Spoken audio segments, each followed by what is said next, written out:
There was a boy, halfway grown, skin all the brown his ancestors once carried. If you knew him, you love him quick, call him Lil Bro, rest your arm on his shoulder and let your Saturdays become his new home.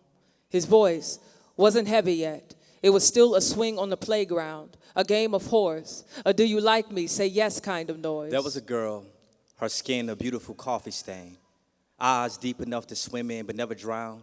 More inquisitive than most her age, she was always a question staring at the world for answers. She made most grown-ups prophetic. They would all say, this little girl gonna be a teacher, amazed at how her early mind worked. There he was, breathless from playing house in the bottom of grandma's home, the basement, a hiding place for his cousins to run and wrestle and be all that puberty demanded, playing with a girl he knew.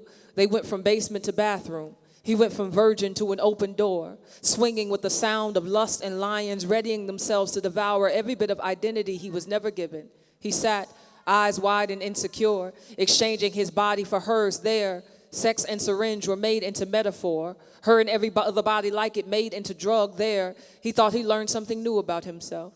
He thought her body gave him his first name. He thought her thighs could tell him who he was. He thought lust and love had the same hands. There she was, barely 5. A tiny giggle on the playground, carefree and anxious for nothing except for more time at recess to make as much friends as she could. It was there when she first felt the urge to call another girl her own, where in her mind she replaced princes in Disney movies for princesses, and it felt right. It felt good and natural, like the breeze making her skin hush on a warm summer night. And then she was 6, still a small field of innocence, wide-eyed and growing into herself. On the lower level of a family friend's home is where her life began to bloom tragic. The room was dim, darkness tucked between each corner in the basement is where he named her his victim. Daddy gone, living somewhere coward safe, couldn't hear her heart trying to claw through her chest. So some teenage boy, his hands much bigger than hers, made her feel safe. And then confused, and then scared in a matter of minutes. That day, molestation made a mockery of her small body. That boy became an almost man, addicted to the sound of his name in a woman's mouth. If you asked him if he knew their names, he'd describe their bodies. He'd tell his friends how he got her to get underneath him without God's well done and hear them open their mouths with praise. They pat him on his back and stretch their smiles at how he got so good at conquering pieces of land and planting his flag on foreign soil. That brown boy colonized bodies like it was his right to live in someone else's country, but he didn't know where else to call home. Every woman was a house and a hug and a I see you, you refugee of a boy. That little girl grew up only making women her safe house.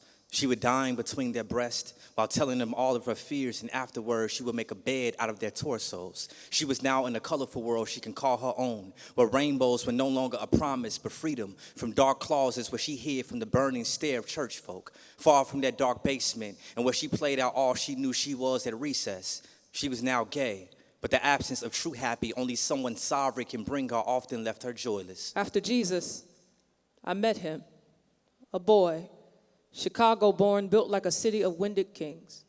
Before him, the only people I'd ever loved were called woman. Women were to me a cathedral, beautiful and religious even.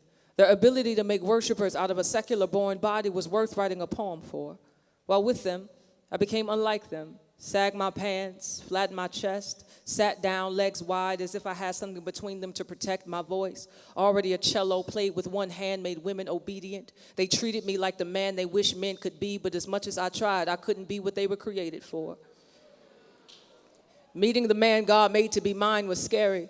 To see him was to see the man named Daddy that came and left like he couldn't stand to see his face on somebody he didn't love. To see him was to remember all the men before him that taught me that trust ain't safe with nobody but God. But what happens when God is telling you to give your trust to somebody that ain't him? When I met her, she was now a saint, and I had met God too.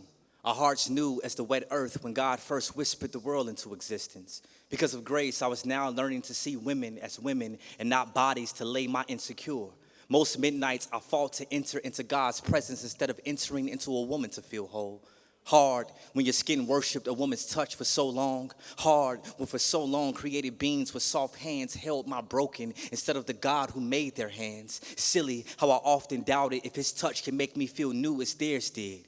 But she intrigued me. I heard her voice before I saw her hips. Her honest tongue and mouth ready with truth grabbed my heart and wouldn't let it go. God knew I needed a woman that I'll give my respect without her asking for it. 3 years of friendship was enough. I was ready for her to wear my last name. Then we became one. When I said I do, I didn't know one flesh was literal. As much as I wanted to hide My shame and fears and failures. I had too many skeletons in my closet to act like I wasn't dead Before, before. sex made me feel alive, but now my flesh had to die for another. No one told me my wedding was also a funeral. My hands a casket for the flowers to lay. My dress a white lie. Couldn't the guests see all the dust I'd come from? All the dust I was going to? Couldn't they see the girls and the porn and the girls and the lust and all the things God set me free from? Set us free from the pride and the fear and all the things God put us together to make each other free from. Is it a mystery how God's sovereignty magic tricked us from two sexually broken people and made us one flesh whole in matrimony And made us holy. Identities now up to God to give, for God to define, for Jesus to see and tell us who we are. We are his and each other's. And ain't that a miracle?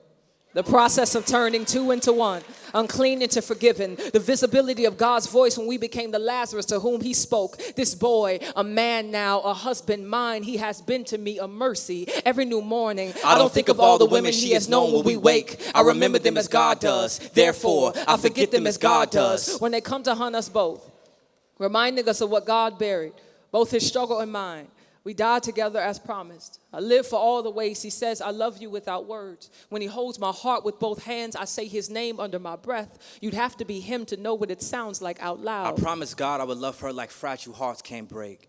He threw our past into a sea deep as mercy. How dare I dwell on the women she cradled before me when God gave us a right now love. Our marriage is not void of struggle, but when I see her, I don't see her sin. I see a song God is still writing. Every dawn she is cloaked in God's newness. She is a fresh scent on my tongue, a sweet residue left on my lips. When she leaves, I smuggle the memory of her beneath my breath. And when she returns, I kiss her soft, and all of nature begins to sing of God's goodness and how he made our love abstract art. I vowed to do this. I took this woman, man, to be mine, to have and to hold. From this day forward, for better, for worse, for sexually broken or whole, in imperfection and in health, to love and to cherish, till death do us.